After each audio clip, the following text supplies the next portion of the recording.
বন্ধুকে আসমানে যেতে মানা করে নিজে সেখানকার বাসিন্দা হলেন গানটির জনপ্রিয় সঙ্গীত শিল্পী মতিউর রহমান হাসান ওরফে পাগল হাসান।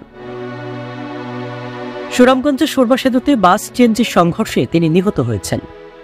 18 এপ্রিল বৃহস্পতিবার সকালে এই দুর্ঘটনা ঘটে। সঙ্গীতশিল্পী পাগল হাসান ছাতক উপজেলার শিমুলতলা গ্রামের বাসিন্দা। জানা যায়, সুনামগঞ্জের দোয়ারাবাজার উপজেলা থেকে সিএনজিতে ছাতকে ফিরছিলেন সঙ্গীতশিল্পী পাগল হাসান সহ 5 যাত্রী। তবে সিএনজিটি যখন ছাতকের সুরমা সেতু এলাকায় আসে, তখন গোবিন্দগঞ্জ থেকে দোয়ারাবাজারের উদ্দেশ্যে দ্রুত গতিতে ছেড়ে আসে একটি বাস সুরমা সেতুতে উঠে নিয়ন্ত্রণ হারিয়ে ফেলে। এই সময় বাস ও সিএনজির সংঘর্ষ হয়। এতে সিএনজিতে থাকা 5 জন যাত্রীর মধ্যে 2 যাত্রী ঘটনাস্থলেই মৃত্যুবরণ করেন। এছাড়াও সিএনজিতে থাকা আরও 3 যাত্রীকে স্থানীয়রা উদ্ধার করে ছাতক উপজেলা স্বাস্থ্য কমপ্লেক্সে নিয়ে যান। পরে তাদের সিলেট ওসমানী হাসপাতালে পাঠানো হয়।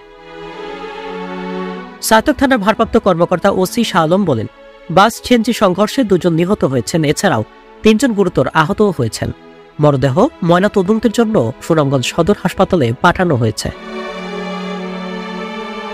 নিহত সঙ্গীতশিল্পী পাগল হাসান আসমানে যাইও না রে বন্ধু, ধরতে পারবো না তোমায়, জীবন খাতায় দাগ লাগাইয়া সহ প্রায় 5 শতাধিক গান লিখেছেন। তার এই গানগুলো সারা দেশব্যাপী ব্যাপক জনপ্রিয়তা পেয়েছে।